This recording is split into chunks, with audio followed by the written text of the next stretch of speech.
My name is Paul Henderson. I'm 38 years old, and I work as a technical sales director in Denver, Colorado.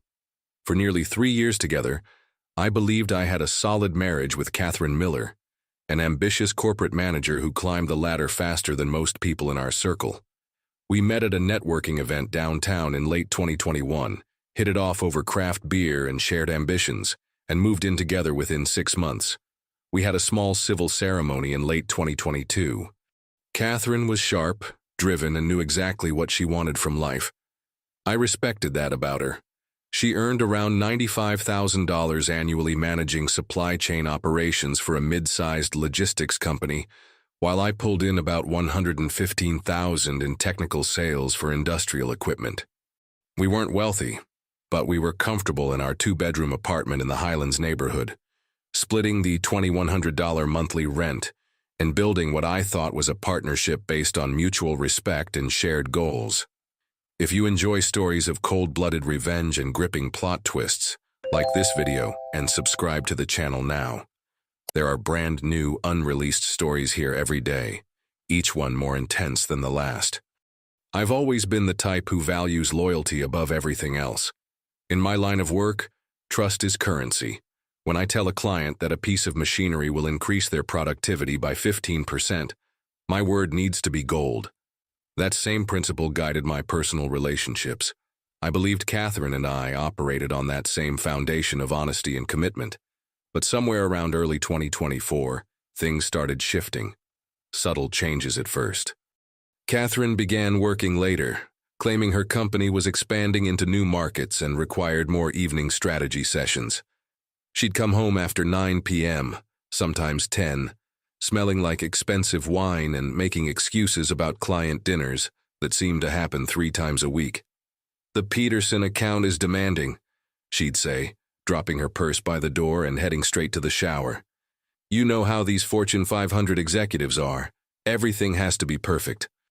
I nodded and believed her. Why wouldn't I? We'd been together long enough for me to know her work ethic. Catherine was ambitious, and ambition required sacrifices, or so I told myself.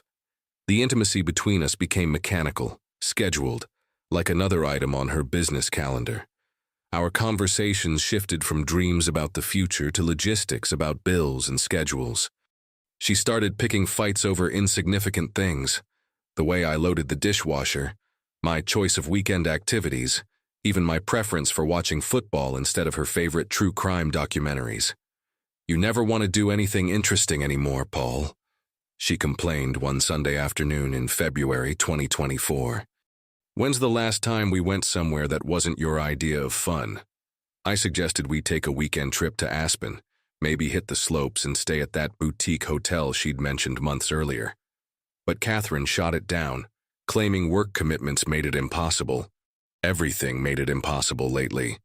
The first real red flag came on a Thursday evening in early March 2024. I'd gotten home before Catherine, which was becoming increasingly rare, and decided to move her car from the street to our designated parking spot behind the building. As I adjusted the driver's seat back to my height, my hand brushed against something soft wedged beneath it. I pulled out a black lace bra. Not Catherine's size, not Catherine's style.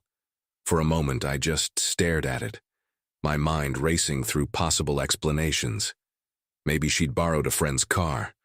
Maybe someone had used our vehicle for something. But deep down, in that place where instinct lives, I knew exactly what I was looking at. I didn't confront her that night. Instead, I folded the bra carefully and placed it in my desk drawer at home. I needed to be sure. In my business, you never make decisions based on incomplete data, and marriage deserved the same analytical approach. So I waited and watched.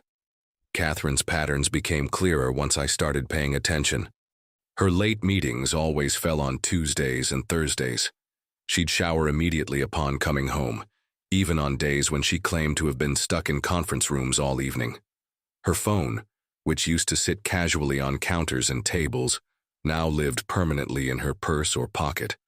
The confirmation came 3 weeks later on a rainy Tuesday in late March 2024.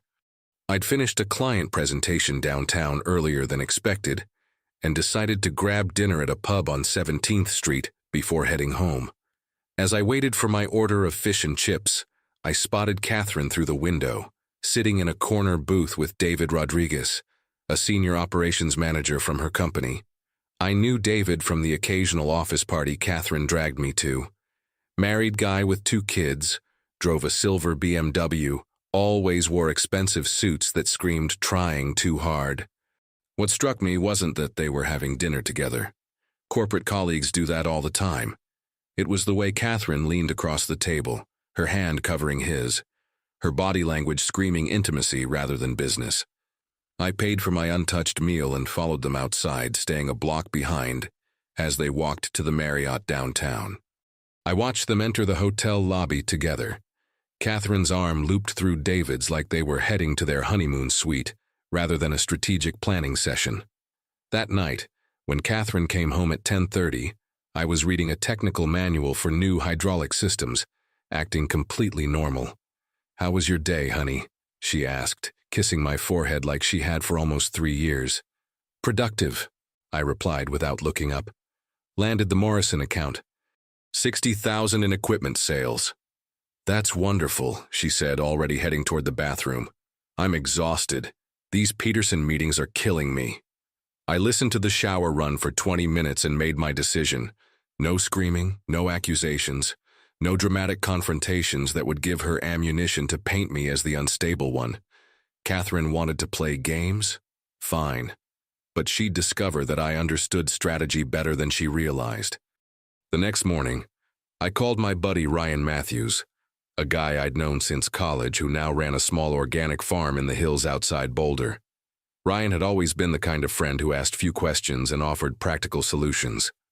"I need a place to stay for a while," I told him over coffee at a diner near my office. "Temporary situation, but I need complete privacy." "The old Airstream trailer behind my barn," Ryan said without hesitation. "Previous tenant moved out last month. It's got electricity, running water, internet connection. $800 a month, utilities included. Perfect. Isolated enough that Catherine couldn't accidentally stumble across my new address, but close enough to Denver that I could maintain my work schedule without raising suspicions. I started moving my belongings in small batches. A suitcase of clothes here, some personal documents there. Nothing Catherine would immediately notice missing from our apartment. I opened a new checking account at a different bank, had my paychecks redirected there, and slowly transferred my portion of our shared savings, money I'd contributed from day one of our relationship.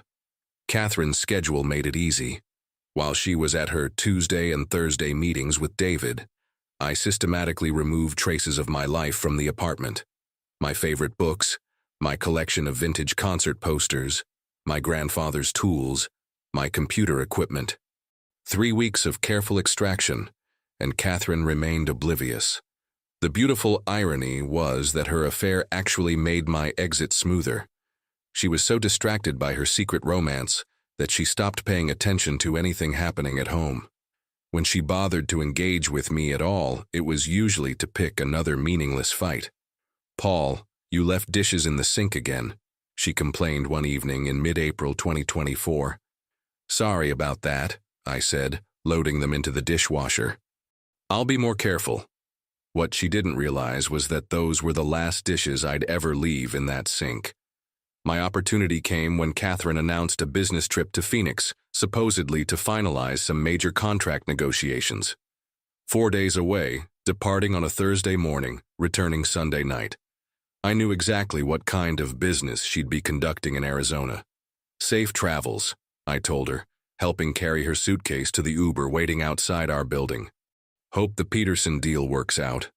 She kissed me goodbye, and for a split second I saw something flicker across her face. Guilt, maybe. Or relief at getting away from the husband she was systematically betraying. Either way, it didn't matter anymore. Thursday afternoon I took a half day from work and returned to our apartment for the final time as Catherine's husband. The place felt different already. Lighter somehow, like a weight I hadn't realized I was carrying had been lifted from my shoulders. I gathered my remaining personal items, a few family photos, my coffee mug collection, The expensive bottle of bourbon Catherine had given me for my 37th birthday the previous year. Ironic that I'd be taking that with me. Then I sat down at our kitchen table and wrote a single sentence on a piece of notebook paper. I hope it was worth it. I placed the note next to my wedding ring on Catherine's nightstand, where she'd be sure to find it when she returned from her romantic getaway with David. No explanation needed. She was smart enough to figure out what I'd discovered. And honestly, I didn't owe her anything more than those 6 words.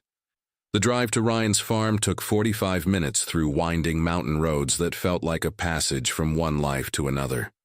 The Airstream trailer was exactly what I needed. Small, functional, and completely mine.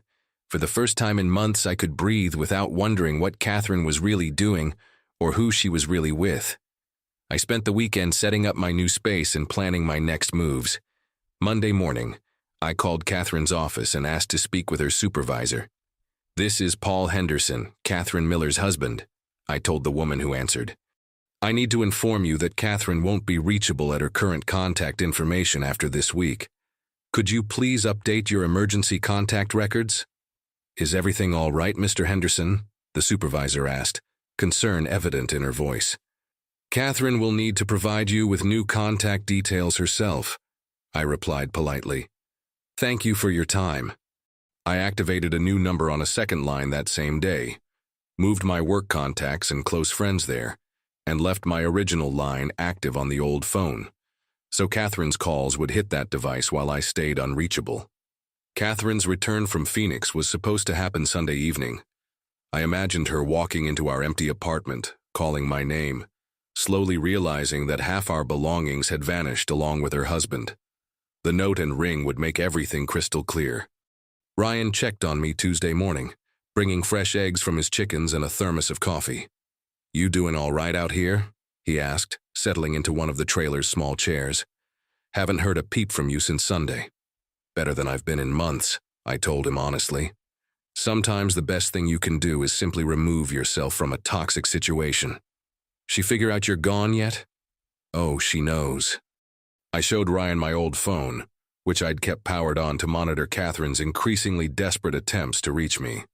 47 missed calls since Sunday night. 23 voicemails that I hadn't bothered listening to. Dozens of text messages that started angry and evolved into pleading. The pattern was predictable. First came confusion. "Paul, where are you? Call me back immediately." Then anger. "This is ridiculous. Whatever you think happened, we need to talk like adults." Eventually, desperation. "Please, Paul, I can explain everything, just give me a chance." But I'd already given her plenty of chances, every Tuesday and Thursday evening for months, in fact. Wednesday brought a voicemail that lasted nearly 3 minutes. Against my better judgment, I played it. "Paul, I know you found out about David." Catherine's voice trembled through the speaker. "I know how this looks, but it's not what you think. It was a mistake, a horrible mistake that meant nothing. David and I, we didn't, okay, we did, but it was just physical. It wasn't love, it wasn't real like what we have." I deleted the message halfway through. Catherine's definition of not real apparently included hotel rooms and business trips to Arizona. By Friday, she'd apparently exhausted her phone harassment strategy and moved to showing up at my workplace. My assistant buzzed my office around noon. "Mr. Henderson, there's a woman here claiming to be your wife. She's quite insistent about seeing you. Please inform Mrs. Miller that I'm in meetings all afternoon, and she should schedule an appointment through proper channels if she needs to discuss business matters." Mrs. Miller seemed to think this was personal, sir. "It's not," I said firmly. "Please escort her from the building if she continues to cause a disturbance." That evening, Ryan mentioned that a woman in a black sedan had been driving slowly past his property several times during the day. Catherine had apparently figured out my general location, though she hadn't found the trailer yet. The farm sprawled across 200 acres with multiple access roads, so I wasn't particularly concerned about unwanted visitors. Still, her persistence surprised me. In our time together, Catherine had never fought this hard for anything involving our relationship. Career advancement, yes. Professional recognition, absolutely. But our partnership had always taken a back seat to her ambitions. Now faced with the consequences of her choices, she suddenly wanted to prioritize us. Too late for that conversation. 2 months passed before Catherine found me. I'd settled into a routine that felt more natural than anything I'd experienced in years. Wake up at sunrise, coffee on the trailer's small deck overlooking Ryan's pastures, drive to Denver for work, return to the mountains by evening. Simple, peaceful, honest. My sales numbers improved dramatically once I stopped worrying about Catherine's moods and schedules. The Morrison account led to 3 additional contracts worth over $170,000 in equipment sales. My boss mentioned a possible promotion to regional sales manager, with a salary bump that would put me close to $150,000 annually. Life was good. Better than good, actually. Then Catherine appeared at a coffee shop on Pearl Street in Boulder, where I'd started grabbing breakfast on Saturday mornings in late June 2024. I was reading the Wall Street Journal and enjoying a particularly excellent breakfast burrito when she slid into the seat across from me. She looked terrible. Catherine had always been meticulous about her appearance. Perfectly styled hair, coordinated outfits, makeup applied with professional precision. The woman sitting across from me wore wrinkled clothes, minimal makeup, and had dark circles under her eyes that suggested she wasn't sleeping well. "Hello, Paul," she said quietly. I folded my newspaper and studied her face for a moment. "Catherine, you're a hard man to find." "I'm not hiding," I replied. "I'm just not interested in being found by certain people." She flinched slightly at that, then pressed forward. "We need to talk." "About what?" "About us. About our marriage. About the mistake I made." I took a sip of my coffee, noting that Catherine's hands were shaking slightly. "There is no us anymore, Catherine. You made that decision when you chose David Rodriguez over our marriage." "It wasn't a choice," she said desperately. "It was a stupid, meaningless mistake that got out of hand. David and I, we're not together anymore. Haven't been for weeks." "Congratulations." "Paul, please. I lost my job. The company found out about David and me, and since he's married with 2 kids, they decided I was the liability. I've been looking for work for a month with no luck. I can't afford the apartment anymore. I'm staying with my sister in Aurora, sleeping on her couch." I processed this information without emotion.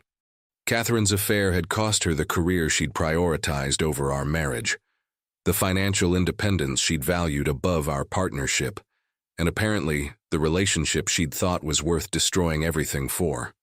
"I'm sorry to hear about your employment situation," I said genuinely. "That's unfortunate. Is that all you have to say?" Her voice cracked slightly. "Paul, I made a terrible mistake, but I love you. I've always loved you. Can't we try to work through this?" I set down my coffee cup and looked directly into her eyes. "Catherine, for almost 3 years, I gave you everything I had. My trust, my loyalty, my commitment to building a future together. And you threw it away for hotel room encounters with a married colleague. You didn't love me then, and you don't love me now. You love the security and stability I represented, but that's not the same thing." "That's not true," she protested, tears starting to flow. "I know I hurt you, but—" "You didn't hurt me," I interrupted calmly. "You freed me. You showed me exactly who you are when you think nobody's watching. And honestly, Catherine, I'm grateful." She stared at me in shock. "Grateful? Absolutely. Because now I get to build a life with someone who actually deserves my trust and commitment. Someone who won't throw away years of partnership for a few exciting evenings with a colleague." "There isn't anyone else," she said quietly. "Is there?" "Not yet," I admitted.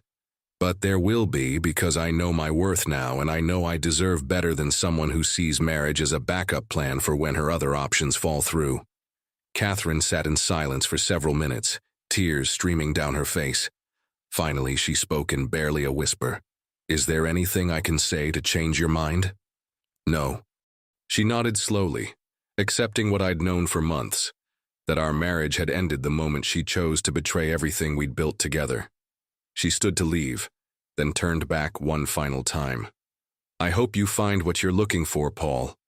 "I already have," I replied. self-respect. I watched her walk away, feeling nothing but relief that this chapter of my life was finally, definitively closed. Catherine had gambled our marriage on a workplace affair and lost everything. Her husband, her job, her financial security, and ultimately her dignity. I hadn't needed to destroy her life. She'd done that perfectly well herself. 14 months later, in August 2025, I accepted the promotion to regional sales manager with a starting salary of $152,000. I bought a small house in the foothills west of Boulder, with mountain views and enough space for the life I was building. Ryan became one of my closest friends, and through him, I met Sarah, a veterinarian who shared my values about loyalty and commitment. Catherine's betrayal had taught me something valuable. Sometimes the greatest revenge is simply refusing to let someone's bad choices define your future. I didn't need to hurt her, or embarrass her, or make her life difficult. I just needed to walk away and build something better, and that's exactly what I did. If you enjoyed this story, please like this video and leave a comment sharing your thoughts. And if you haven't subscribed to the channel yet, please subscribe and hit the notification bell to receive alerts for new stories like this one. Thanks for watching, and I'll see you next time.